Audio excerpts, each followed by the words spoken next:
willing to stand by you through the thick and the thin.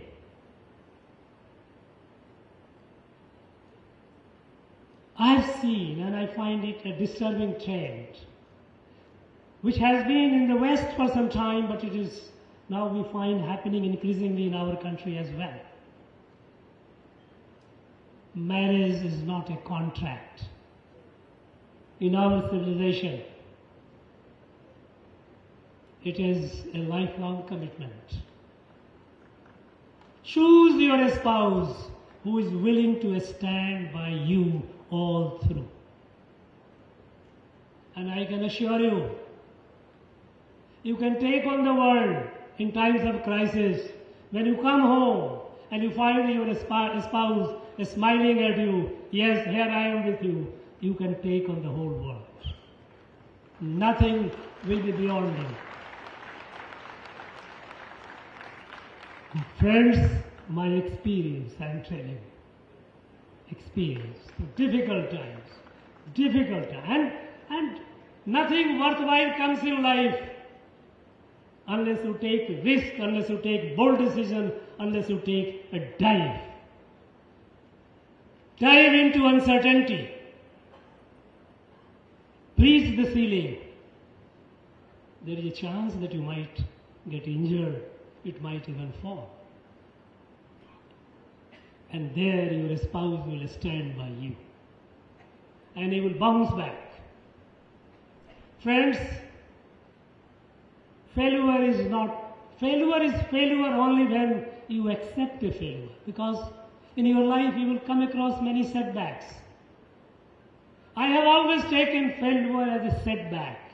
Because if I allow failure to be failure, that means I accept defeat. No. Don't accept defeat. Only when you accept defeat, the setback becomes a failure. No question of defeat. I will not accept it. Bounce back. And I assure you, you will rise high. Friends, one thing more. In your journey, you will age. Aging is inevitable. But the question is, or the beauty is, you must grow. Aging is something you cannot avoid. Nobody can avoid. You can't stop the cycle of time. But you must grow. And when I say grow holistically. We as individuals, as human beings, we have three aspects of our personality: physical, intellectual, and spiritual. Let there not be an imbalanced growth. Growth must be holistic and harmonious. Sometimes, or in fact many times, my friends or those who do not know me closely, they ask me, are you not stressed? I tell them, do I look stressed? Friends, how do you grow harmoniously, physically, intellectually, and emotionally? Physically is the most gross, visible. Intellectual is subtle, and more subtle is spiritual. When you say physical, is keep yourself in good health. Keeping good health is your primary responsibility. You know, our ancient scripture says, Sarir madhyam khalu dharma sadhanam. Sarir, the body, is the medium for performing all your duties. You can do whatever you wish in life only when you are healthy. Take care of your health. And for that, you don't necessarily have to exert yourself too much. If I share with you my personal experience, keep yoga as a part of your daily routine. Not much. 45 minutes to 1 hour a day. I assure you, it will keep you in good shape. You know, when I was distributing degrees, I was getting the vibe of energy, each one of you. 15, 20 years later, when you have your alumni meet, and then you see,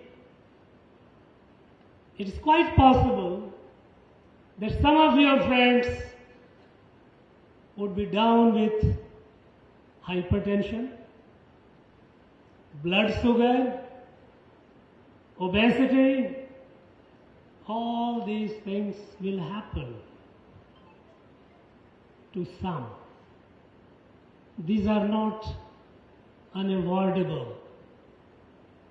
Today, you are at that age or that stage in life that where the brute energy of creation, it will keep you in good health growing. Don't ignore, because you will pay the cost later. Keep yourself in good health, and good health means good physical health, where you are able to remain healthy, avoid the lifestyle diseases with yoga and good healthy dietary habit. I tell you that healthy dietary habit doesn't mean that life is boring. No. You may occasionally have indulgence, but generally keep yourself healthy. Intellectual self. You keep growing intellectually. The motto of your institution is Jnanam Anantam. Knowledge is infinite.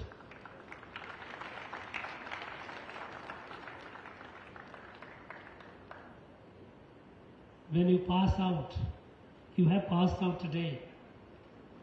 Continue growing intellectually. Continue reading habit. Not only what is happening in your profession, what you are working in, but general awareness. Because the world is changing so fast that if you remain cocooned in a narrow tunnel, you are likely to be overwhelmed. Friends, nobody can say for certain what the world is going to be like 10 years hence.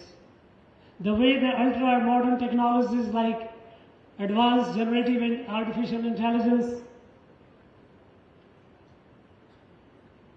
ultra-advanced robotics, nanorobotics, and biotechnology, synthetic biology, all these are, the way this is transforming, it is difficult to predict how the world is going to be like. You must be conscious of what is happening in the world around. You must be updated. You must be at the crest of the wave, not at the trough. Keep growing intellectually. Develop reading habit. And if you develop reading habit, you will see the benefit of it. Reading is not just, as I told you, your course material which is over now, or your professional material which you will carry on forward, but general awareness. Know something about our country. Bharat is a beautiful country.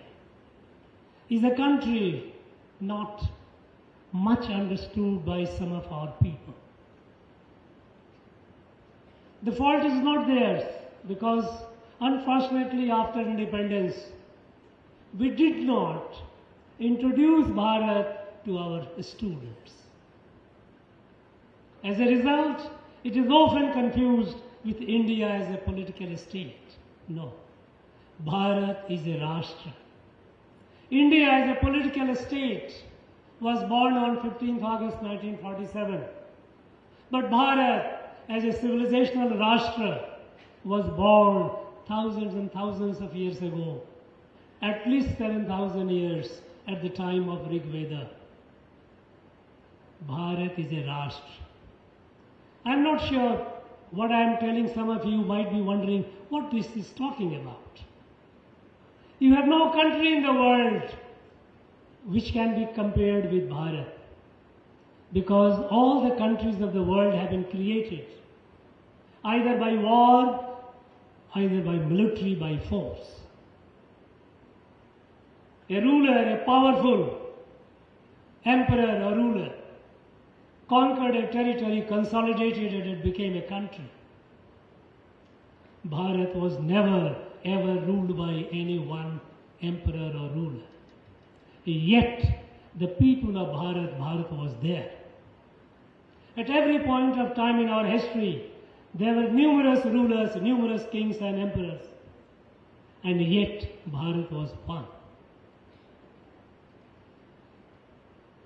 Because the people of Bharat, they had shared values, shared icons, shared institutions. Shared institutions which were located all over Bharat, located in different kings and emperors' terrain or area, yet this did not belong to that emperor or the king. Srirangam, you see Srirangam temple here. It never ever belonged to the ruler of this place. The ruler of this place was a guardian, a caretaker. It belonged to the whole Bharat. Rameshwaram did not belong to the Setupati of Ramanath. It belonged to the whole Bharat. Badri Kedar, it didn't belong to, it doesn't belong to any local ruler or a state. Kashi did not belong to the Kashi Naresh. It belonged to the whole. Think over it. Think over it, and then you will appreciate the unity. How? How come this over 66 crore people went for this Kumbh, Mahakumbh? Uninvited, no invitation. They went from all parts of the country and all parts of the world. They converged because that place, that holy place belonged to all of them. Nobody could have stopped them from coming there. The sense that this land, irrespective of who is the ruler or which estate or which place it might be, it belongs to all of us. This unity, this sense of oneness is Bharat, and this is what Rashtra is. Rashtra is not a nation. Nation is not a synonym of Rashtra. Rashtra was created by our rishis during the time of the Vedas. The Rig Veda says, Bhadram ikshant rishya tapo diksham swavidah tapo diksham upnesheduragra tato rashtram balamo jasaja. When the rishis, lok kalyankari, the wishing welfare of the world, because our Vedic rishis did not pray for themselves. We said, Sarve bhavantu sukhina, sarve santu niramaya. Let all being be happy. Let all being be free of disease. Sahana bhavatu sahano bhunaktu, sahaviryam karvavahi. Let all do it together. Sangachadvam samvadadvam samvo manansi janatam. All together, all collectively. Vasudhaiva kutumbakam. This was the light given by our rishis, and this was the light. A civilization born out of it, it created Bharat. Travel around, understand Bharat. And if you wish to understand, and I urge you, you must understand, I urge you to read Swami Vivekananda. His works, it will expose you what Bharat is. It will help you to understand. Yet another, those who are more factual or scientific bend of mind, which you want evidence and evidence and evidence. Read Dharmpal, his Dharmpal Classics, 5 volumes, a lifelong work, which tells you what Bharat was, how evolved this civilization was. Dharmpal Classics, 5 volumes, not very expensive. Amazon, it is available. Order and have it on yourself. You read not today, tomorrow, keep it on yourself. You know, try to understand Bharat. Because only when you understand Bharat, when I say Viksit Bharat, the sense of me being a part of it, I being the child of this mother Bharat, it will come to you that sense. Then you grow. A spiritual growth. A spiritual growth is needed, my friend, because life, as you know, is full of uncertainties. It gives you the inner strength to meet the challenge, face the setback with equanimity. Choose what you wish. For me, Bhagavad Gita has been my abiding guide all through my life, right from my school days. Every time I come to it, I feel energized, I see the new light. Choose what you wish to choose. But believe me, the world is not just deterministic, that goes by the logic of cause and effect.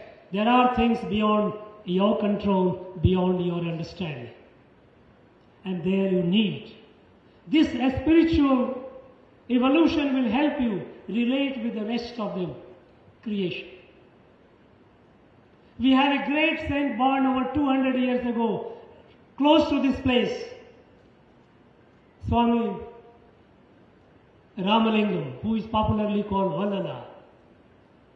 Vallalar was a great saint coming in the Vedic tradition, who saw Vasudhaiva Kutumbakam, the whole world, creation as a family. His famous quote, Vadiya Paire Kand Pode Naam Vadiya. That means when I see a plant, a leaf withering, my soul withers. I feel the pain of it. This spiritual evolution connects you with the large. It helps you in expanding yourself beyond your narrow confine of your physical self. You connect with the larger whole. It fulfills your life. Grow for holistic growth. Go for holistic growth. Physical, intellectual, and spiritual. Friends, the world is yours for conquering. Move on. Go to the greater heights. Challenge it. And I'm sure you will all do that. You will be able to fulfill your not only personal and family obligations and duties, but also your national duties. Friends, I wish all of you in your journey ahead, in your life, in your profession, and in your national journey, the very best. I wish you to be the proud children of Bharat Mata. I especially urge the female, the women graduates, you are about 50% of them. It is your time. It's the time of Nari Shakti.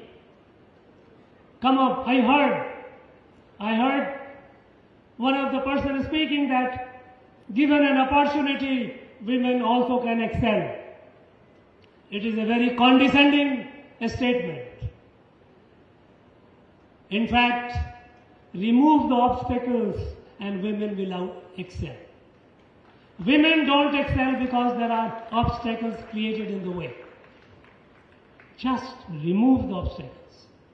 Today, as a chancellor of my universities, when I go and distribute duties, I feel so delighted when I find among the medalists, almost 80 to 90% are girl students. It's difficult to find where are the men.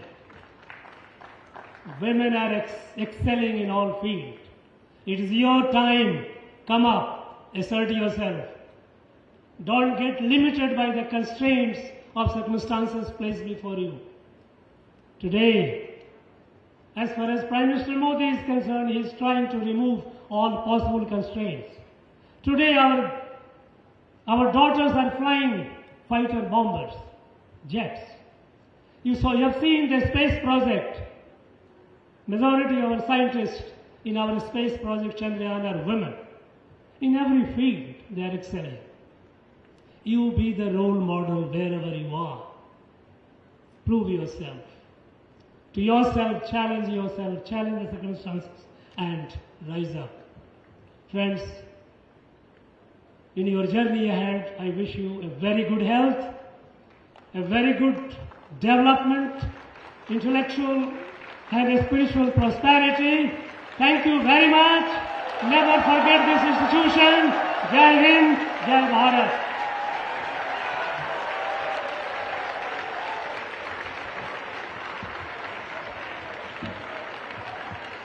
Director will felicitate the Honorable Governor.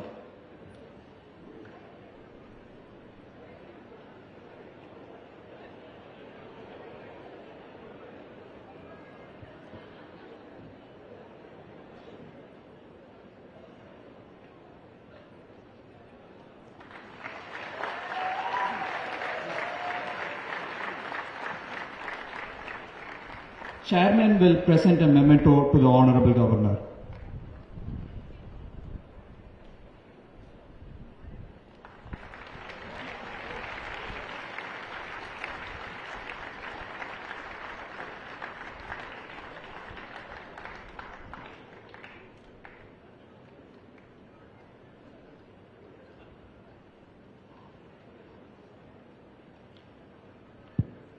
I declare the convocation closed.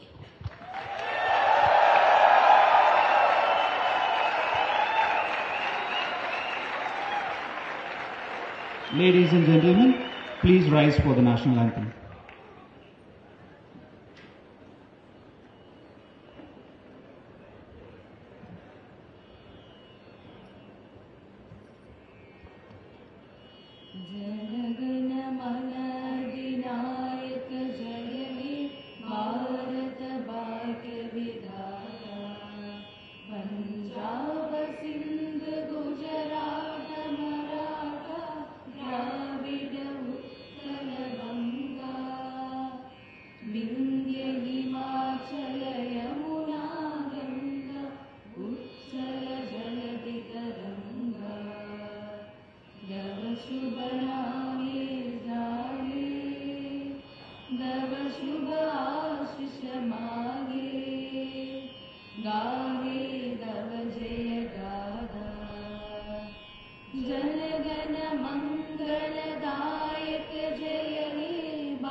The academic procession will leave the venue. Please stand up and remain standing till all the members of the procession have left the venue.